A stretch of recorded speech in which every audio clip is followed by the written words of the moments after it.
नमस्कार, मैं हूँ आरती भट्ट और आप देख रहे हैं आईपा यानी कि all India progressive politic association, वो मंच जहां हम बात करते हैं प्रगतिशील राजनीति की। और आज इन्हीं मुद्दों पर बात करने के लिए हमारे साथ मौजूद है दवा विक्रेता वेलफेयर समिति के महासचिव अमित शुक्ला जी। स्वागत है सर आपका। धन्यवाद सर, जैसा कि मैंने आपको बताया कि आईपा एक ऐसा मंच है जहां पे हम प्रगतिशील राजनीति को बढ़ावा देना चाहते हैं, तो आप ये बताइए कि इस समय जो देश में या प्रदेश में राजनीति हो रही है उससे आप कितना संतुष्ट हैं या उसमें क्या बदलाव चाहते हैं?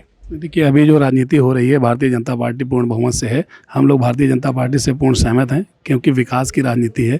विकास हो रहा है, जन जन लोगों तक सारी योजनाएं पहुंच रही हैं और हर तरह से प्रगति हो रही है। सड़कों से लेकर के घर मकान तक सब ले लीजिए, सारी तरह से हर तरीके से उन्नति हो रही है और हर क्षेत्र में विकास हो रहा है।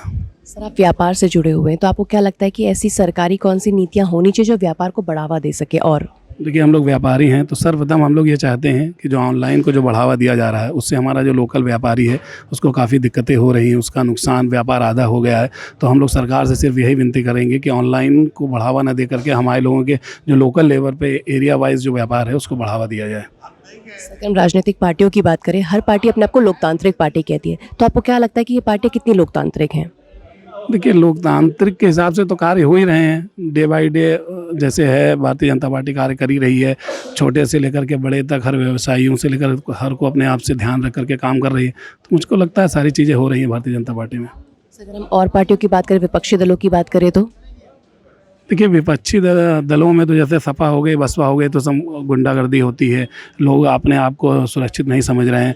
तो जहाँ तक लगता है कि जो करंट में जो पार्टी चल रही है उसमें आदमी अपने आप को सुरक्षित, महिलाएं अपने आप को सुरक्षित समझ रही हैं। क्योंकि आप दवा विक्रेता से जुड़े हुए हैं, तो जो कोरोना की हमने दूसरी लहर देखी, जो भी उसमें हुआ हमने सबने देखा, तो आपको क्या लगता है कि तीसरी लहर के लिए हम लोग कितना तैयार हैं? देखिए, तीसरी लहर के लिए हम लोग तैयार हैं। जैसे माननीय मुख्यमंत्री योगी आदित्यनाथ जी सारे हॉस्पिटल्स में बेडों की संख्या बढ़ा रहे हैं, सारे वेंटिलेटर वगैरह की सुविधाएं बढ़ा रहे हैं। चूँकि पिछले में हम लोग थोड़ी बहुत दिक्कतों का सामना किए थे, उनको लेकर के व्यापक व्यवस्थाएं हो रही हैं। तो मुझे लगता है सरकार पूर्णतः तैयार है, कोई दिक्कत नहीं होनी चाहिए। सर, विधानसभा चुनाव आने वाले हैं, तो आपको क्या लगता है, क्योंकि क्या होता है कि हर बार विधानसभा चुनाव आते आते, कोई भी चुनाव आते आते कोई ना कोई राष्ट्रीय मुद्दा उठ जाता है, भावनात्मक मुद्दा उठ जाता है, जो स्थानीय मुद्दे होते हैं उनकी कोई बात नहीं करता है या फिर वो पीछे रह जाते हैं, तो इसका दोषी आप किसको मानते हैं? जनता है या फिर राजनीतिक पार्टियां जो उन्हें भटका देती हैं?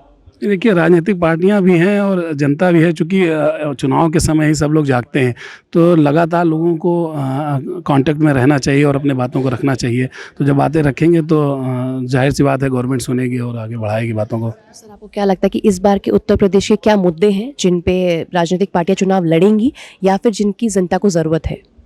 देखिए, मुद्दों से लेकर के ये है कि महंगाई को कंट्रोल में किया जाए। जहाँ तक थोड़ी सी महंगाई ज़्यादा है, महंगाई को कंट्रोल में किया जाना चाहिए। जनमानस तक सारी सुविधाएं वैसे पहुँच रही हैं। भारतीय जनता पार्टी के द्वारा सारी जो भी योजनाएं लागू हुई हैं, चाहे उज्ज्वला योजना हो, चाहे किसान की योजना हो, किसान माफ़ी का, कर्ज माफ़ी का हो, सारी पहुँच रही हैं।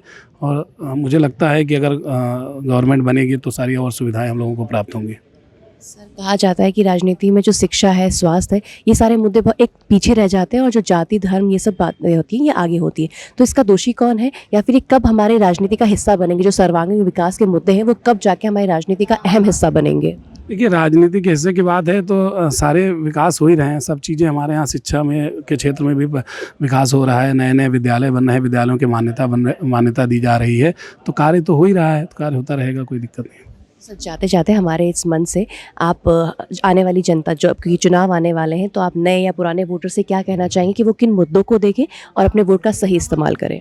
देखिए, मैं सिर्फ ये कहना चाहूँगा, शिक्षा संबंधी मुद्दों को आप ध्यान में रखिए और स्वास्थ्य संबंधी जो सेवाएं हैं उनको ध्यान में रखिए। बेसिकली यही दो मुद्दे हैं जो आदमी को ध्यान में रखना चाहिए। इन्हीं को ध्यान में रखते हुए जिस भी गवर्नमेंट से आपको लगता है कि ये सब सारी सुविधाएँ प्राप्त हो सकती हैं, उसी को वोट करना चाहिए। सर, हमारे जो आईपा द्वारा ये मुहिम चलाई जा रही है कि देश में अब जब भी बात हो, प्रगतिशील मुद्दों को लेके बात हो या प्रगतिशील मुद्दों को लेके उसको बढ़ावा दिया जाए, तो इस मुहिम के बारे में आप क्या कहना चाहेंगे? देखिए, आप लोगों ने अच्छा वो चलाया है, इन पे फोकस करना चाहिए और आपके माध्यम से मुझे लगता है सारी सरकारों को भी मालूम चलेगा, जिससे ये सब सारी चीज़ें आगे बढ़ती रहेंगी। बस। धन्यवाद सर। ये थे अमित शुक्ला जी। हमारे चैनल से जुड़े रहने के लिए इसे लाइक, शेयर और सब्सक्राइब करना ना भूलें। धन्यवाद।